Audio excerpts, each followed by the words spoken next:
اللي يخلي ام تقتل ابنها اللي عنده 5 سنين؟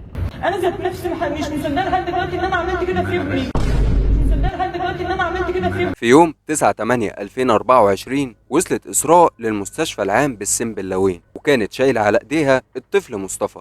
فضلت تصوت وتستنجد بالدكاترة علشان يلحقوا ابنها، وبالفعل خدوا منها الطفل، ومن أول معاينة ليه اكتشفوا إن هو واصل المستشفى وهو ميت تماما. سألوا إسراء عن اللي حصل وقالت لهم إنها كانت قاعدة واتفاجئت بمصطفى وهو بيقع قدامها، ولكن الدكاترة كانوا شايفين إن في آثار كدمات على رقبة مصطفى من الخلف ومن الأمام. وسألوها تاني إيه اللي حصل، وقالت برضو نفس الكلام، إن مصطفى وقع ومفيش أي حاجة حصلت له غير كده. طبعا بلغوا اسم شرطة السنبلاوين، ورجال الأمن لما وصلوا سألوا هم كمان إسراء عن اللي حصل لما شافوا جثة الطفل، وإسراء قالت لهم نفس الكلام اللي هي بتقوله. نقلوا الطفل على الطب الشرعي علشان يحددوا سبب الوفاة والوقت اللي مات فيه، وتقرير الطب الشرعي أثبت إن الطفل مات بسبب الخنق، مش زي ما إسراء كانت بتقول. الشرطة بدأت إن هي تحقق مع الناس القريبين جدا من إسراء اللي كان من ضمنهم أهلها، ولما وصلوا عند أخت إسراء اللي بينت لنا بعض من الحقيقة.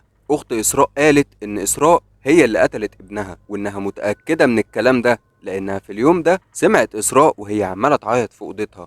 راحت على أوضة إسراء ولقت إسراء قاعدة في الأرض وعمالة بتعيط، والطفل مصطفى كان نايم على السرير، وإسراء عمالة تصرخ وتقول أنا مش عارفة إزاي عملت كده، أنا مش عارفة إزاي قتلته. طب قتلته ليه؟ وجوز إسراء فين؟ وإيه اللي خلاها تعمل كده من الأساس؟ وإيه اللي تم معاها في المحاكمة؟ ده كله هنعرفه دلوقتي. إسراء بنت عندها 23 سنة من السنبلاوين محافظة الدقهلية. اتجوزت من راجل محترم وعاشت معاه في بيته اللي كان مكون من أسرته. بعد فترة ربنا كرمهم وخلفوا مصطفى، وكان وش السعد على أبوه لأن جاله فرصة عمل بمقابل مادي مجزي جدا في السعودية. الزوج سافر بالفعل، وإسراء فضلت عايشة هي وابنها في بيت جوزها اللي كان مكون من أسرة الزوج، وجوزها كان بيكلمها كل يوم علشان يطمن عليهم. ولكن بعد كده بدأت المشاكل تظهر بين إسراء وأهل جوزها، والمشاكل كمان كانت مع الزوج لأنه كان دايما بيقف مع أهله ضد إسراء. بعد كذا سنة عدت، إسراء كانت خدت ابنها وسابت بيت أهل جوزها وراحت عاشت في بيتها هي. وفي يوم 9/8/2023 كانت حصلت الجريمة لما أختها شهدت إن هي اللي قتلت ابنها. طبعا قبضوا عليها على الفور، وجوزها كان عرف إن ابنه مات ونزل مصر على طول. ولما الشرطة استدعته علشان ياخدوا أقواله، قال في أقواله إن إسراء مش محترمة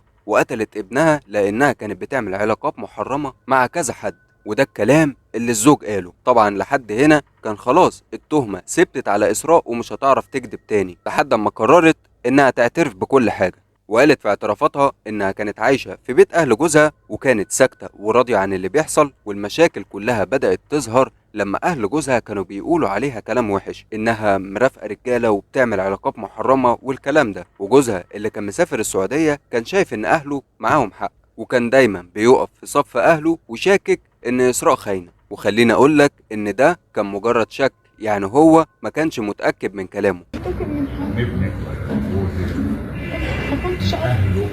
ما كنتش عارفه انا بعمل كده ازاي. ما كنتش منتقم من حد. مش عارفه انا كنت بعمل تقول انا طبيت وصلت استخاره وفكرت. بس انا اللي انا عملته لحد دلوقتي انا لحد دلوقتي مش مصدقه. المهم إسراء تعبت وما كانتش قادرة تستحمل إنها تعيش مع ناس بتتهمها بحاجة زي دي، علشان كده خدت ابنها وسابت البيت وراحت عاشت في بيت أهلها. ولما سألوها أنت قتلت ابنك ليه، قالت لهم إنها مش فاكرة ولا مستوعبة ولا عارفة هي عملت كده إزاي أصلا. اللي حصل إنها قتلته علشان تضايق جوزها وأهله، وده الكلام اللي هي قالته. محروق قلب على ابني طبعا. انت عملت فيه ليه كده يا اسراء؟ مش عارفه اللي خلاني عملت كده. يعني ما كنتش في وعيك؟ ما كنتش اعرف. ما فيش ام بتقتل ابنها. ما كنتش في وعيك؟ الناس امال ايه؟ صلاه الاستخاره يعني لحظة الانتقام كانت جواكي هي يوم الجريمة دخلت على الطفل الأوضة وجابت طرحة أو أي حاجة شبيهة ولفتها حوالين رقبة الطفل وفضلت تشد فيها، وكمان جابت مخدة وحطتها على وشه. الولد فضل يقاوم لكنه كان أضعف من إنه يعمل حاجة، وفي لحظات معدودة كانت روحه طلعت للي خلقها. لما أختها دخلت عليها كانت إسراء بدأت تستوعب اللي هي عملته، وفضلت تقول أنا مش عارفة عملت كده إزاي. وخليني أوضح لك إن إسراء لا هي ملبوسة ولا هي مريضة نفسيا علشان تشك إن دي زي قصة الشيخ محمود اللي قتل أمه. لا، إسراء كانت سليمة وفي وعيها، وده اللي هنعرفه بعدين. إسراء خدت الطفل وطلعت بيه على مستشفى السنبلاوين، وهناك حصل طبعا اللي انتوا عرفتوه في الأول، وشكوا إن في شبهة جنائية في الموضوع، وكل ده كانت شهادة إسراء قدام المحكمة. طب نيجي بقى لمرحلة التحقيقات اللي خدت شوية وقت لحد ما وصلنا لأول جلسة في القضية، وكانت يوم 28/1/2024 في محكمة جنايات المنصورة. إسراء كانت واقفة قدام المحكمة وعمالة تصوت وتعيط، والدفاع بتاعها طلب إن يتم عرضها على مستشفى الأمراض العقلية والنفسية للكشف على قواها العقلية، وقال إنها كانت بتعاني من مرض نفسي وكانت بتتعالج عند دكتور. المحكمة أجلوا الجلسة لشهر 4/2024 لحين عرض إسراء على مستشفى الأمراض العقلية والنفسية، والتقرير اللي هيتكتب في المستشفى هيكون ليه دخل كبير جدا في الحكم اللي هيتنطق عليها، وده فعلا اللي تم تحويلها على المستشفى. ويوم الجلسة التانية اللي كانت يوم 30/4/2024 التقرير اللي اتكتب في المستشفى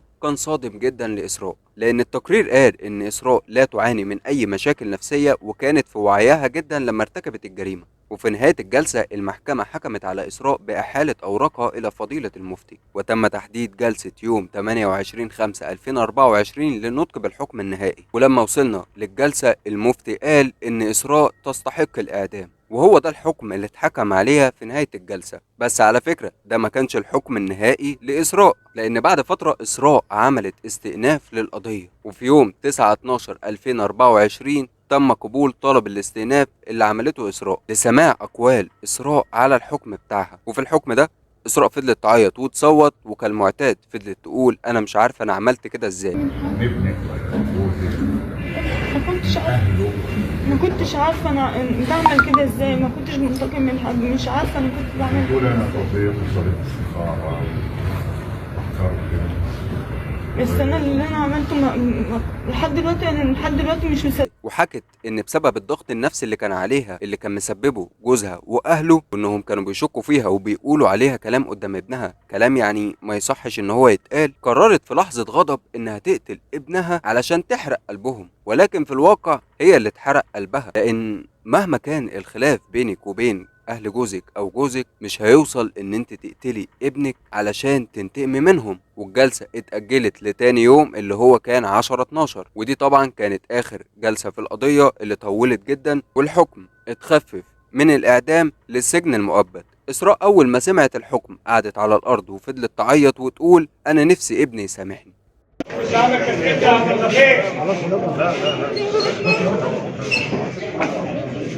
ده كان بالنسبه لك حلم يا إسراء؟